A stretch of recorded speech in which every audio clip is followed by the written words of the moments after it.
欢迎来到新闻频道。当您订阅频道时，演员们会很高兴。不愧是央视，新年代剧演员全是老戏骨，这阵容想不火都难。朋友们，所有拿年代当卖点的剧，本质上都是在开盲盒。开好了，是人世间这种直接封神，把一代人的眼泪、欢笑、憋屈和理想给你安排的明明白白，让你哭完之后还觉得生活有点盼头。开砸了，就是那种披着年代的皮，谈着悬浮的恋爱，主角穿着的确凉的衬衫，脑子里想的却是21世纪霸道总裁的 KPI， 看得人脚趾能在地上抠出3室1厅，还的是精装修带学区的那种。这玩意儿的风险比 A 股还刺激，因为年代感这东西不是换身衣服披个复古滤镜就完事儿了，它是一种氛围，一种精神内核，是那个时代独有的价值观在人物身上的投射。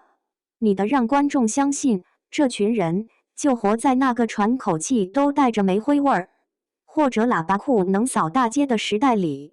所以当央视这种级别的玩家又一次把筹码压在年代剧这个轮盘上时，你很难不好奇。这次他们端出来的菜叫我的山与海，听这名字，文艺中带着一股子土味，土味中又透着点史诗的野心，像极了我们父母那辈人一边在泥地里刨食，一边在日记本里抄诗。而这剧最硬的底牌就是那张演员表，扫一眼，好家伙，全是熟脸，而且是那种你叫不出名字，但一看就知道这哥们姐们会演戏的实力派。尤其是领头的谭松韵，这就很有意思了。我们先来聊聊这剧的故事，说白了，就是一部西南山区凤凰女勇闯深圳搞事业的编年史。女主角方婉之，70后，来自一个叫神仙顶的穷地方。这名字一听，要么是真有神仙，要么就是穷的只剩神仙传说了。显然是后者。她的人生开局堪称地狱难度，好不容易考上大学，以为能跳出大山，结果因为感情和家庭变故，20岁就退学了。这个设定就很真实。那个年代，一个农村女孩的命运往往不完全掌握在自己手里，一根稻草就可能压垮她好不容易搭起来的未来。然后她去了深圳。深圳在那个年代不是一个地名，它是一个动词，一个梦想，一个关于搞钱的最高级形态。在这里，她遇到了2个闺蜜，李娟和郝倩倩。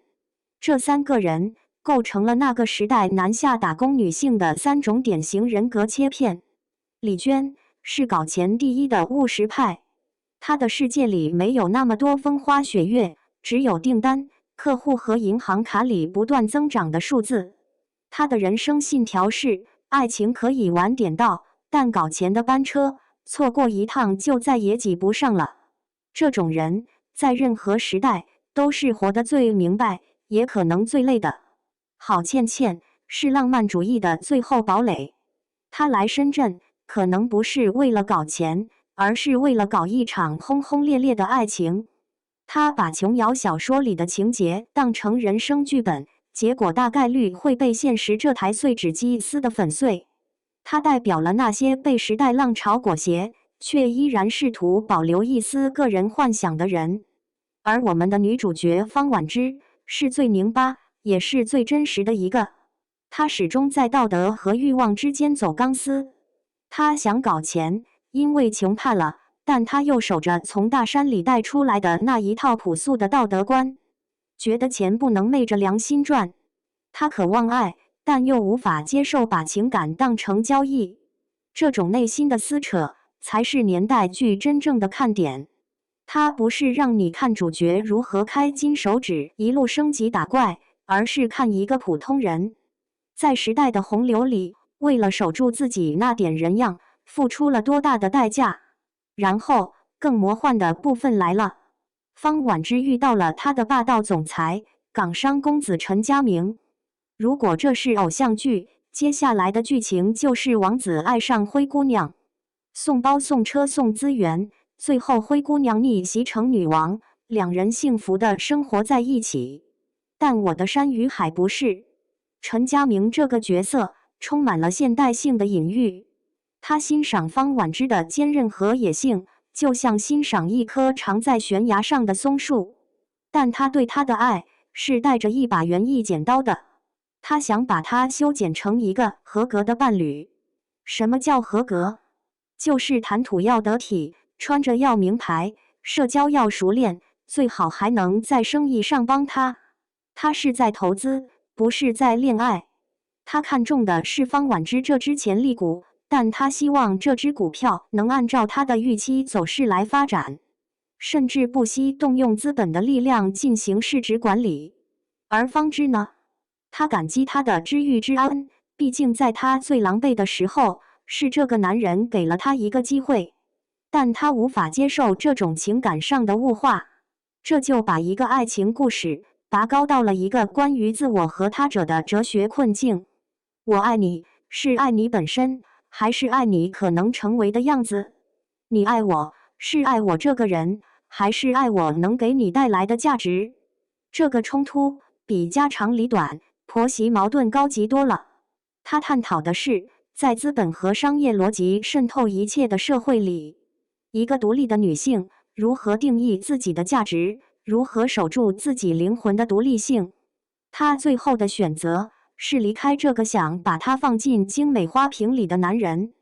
这个选择在当时看是傻，在现在看是真正的强大，因为她明白，山是她的根，海是她的远方。她可以拥抱大海，但不能忘了那座塑造了她的山。说完故事，我们必须聊聊谭松韵。为什么说谭松韵是这剧的定海神针？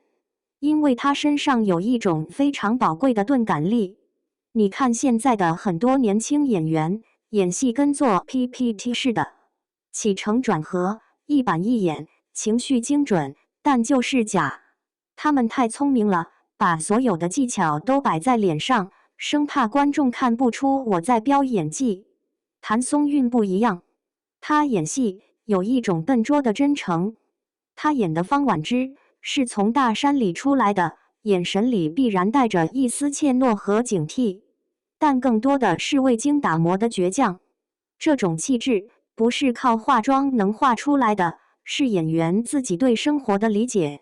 据说她为了这个角色提前去工厂体验生活，这事儿现在经常被当成敬业的典范来宣传，但说实话，这应该是演员的本分。体验生活不是让你去模仿工人的动作，而是让你去理解他们的逻辑。他们为什么会那样笑？为什么那样沉默？为什么在疲惫不堪的时候，眼里还会闪过一丝光？谭松韵厉害的地方在于，她能把这些观察内化成角色的本能。她的表演不是在演一个坚韧的女性，而是让你相信她是一个坚韧的女性。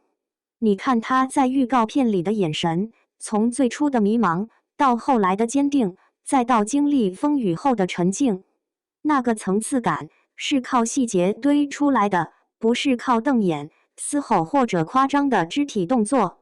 她不需要刻意扮老，因为时间的痕迹都写在眼睛里。这种表演，我们称之为有效表演。它和那些磨皮磨到看不见毛孔、哭戏全靠眼药水的无效表演形成了降维打击。